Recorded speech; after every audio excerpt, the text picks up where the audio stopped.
আমি আমি কৃষ্ণেন্দু পাল। আসসালামু আলাইকুম ভিউয়ার্স, আশা করি সব ভালো আছেন। আলহামদুলিল্লাহ, আপনারা দয়া আমিও ভালো আছি। তো আজ যে ভিডিওটা আপনারা সামনে নিয়ে আইছি, আমরা অনেক দিনের আশা, আমরা নতুন শ্রীবিপি অর্থাৎ করিমগঞ্জ জেলার জনসাধারণের অনেক দিনের আশা আকাঙ্ক্ষা আজকে আমরা পুরো হয়েছে যে আমরা ফাতারকান্দির মাননীয় বিধায়ক শ্রীযুক্ত কৃষ্ণেন্দু পাল মহোদয় আজকে মন্ত্রিত্ব পাইছেন এবং মন্ত্রিত্ব লইছেন। আজকে মন্ত্রিসভার গিয়া শপথ গ্রহণ অনুষ্ঠিত হয়েছে, আজকে আপনারা দেখতে পারছেন। আমি আপনারা বিস্তারিত ভিডিও দেখাইমু, কারণ আজকে বিগত 10 বছর থেকে আমরা নতুন শ্রীভূমি অর্থাৎ করিমগঞ্জ জেলার কোনো ধরনের মন্ত্রী নাই। তো আমরা সৌভাগ্য, ফাতারকান্দির সাধারণ জনগণের সৌভাগ্য এবং আমরা ফাতারকান্দির জনগণের আকাঙ্ক্ষা আসলো, আমরা করিমগঞ্জ শ্রীভূমি জেলার জনসাধারণের যে আকাঙ্ক্ষা আসলো যে আমরা মনের মধ্যে যে আমরা মুখ্যমন্ত্রী, আমরা এখন মন্ত্রী দেওয়ার লাগিয়া। তো আজকে আপনাদের আশাটা পূর্ণ হয়েছে। আমরা ফাতারকান্দির বিধানসভার মাননীয় বিধায়ক শ্রীযুক্ত কৃষ্ণেন্দু পাল মহোদয় আজকে মন্ত্রী হয়েছেন। আমি আপনার সামনে ভিডিওটা লিয়ে আইছি।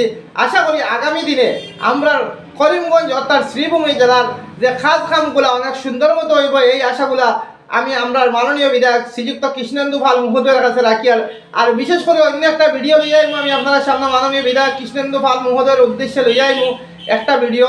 আর আজকে তাই মন্ত্রী হয়ে গেছেন, আর মন্ত্রী হয়ে আমরা সামনে আইবা আগামী দিনে বিধায়ক যে মন্ত্রী হয়েছেন।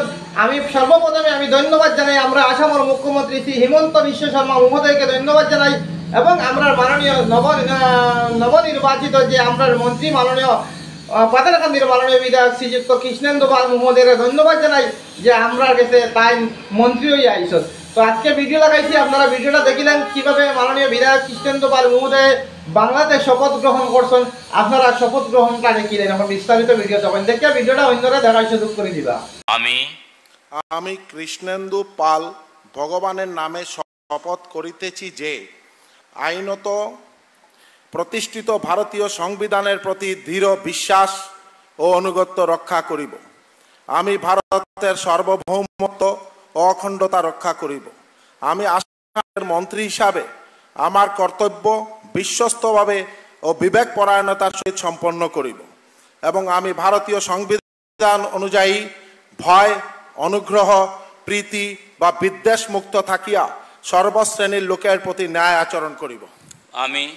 আমি কৃষ্ণেন্দু পাল ভগবানের নামে শপথ করিতেছি যে আসাম রাজ্যের মন্ত্রী হিসাবে আমার নিকট যে বিষয় বিবেচনার জন্য উপস্থাপিত করা হইবে অথবা আমার জ্ঞাতসারে আসিবে তাহা মন্ত্রীর কার্যনির্বাহের প্রয়োজন ব্যতীত প্রত্যক্ষ বা পরোক্ষভাবে কোনো ব্যক্তি বিশেষ বা ব্যক্তিবর্গের নিকট বলিব না বা প্রকাশ করিব না।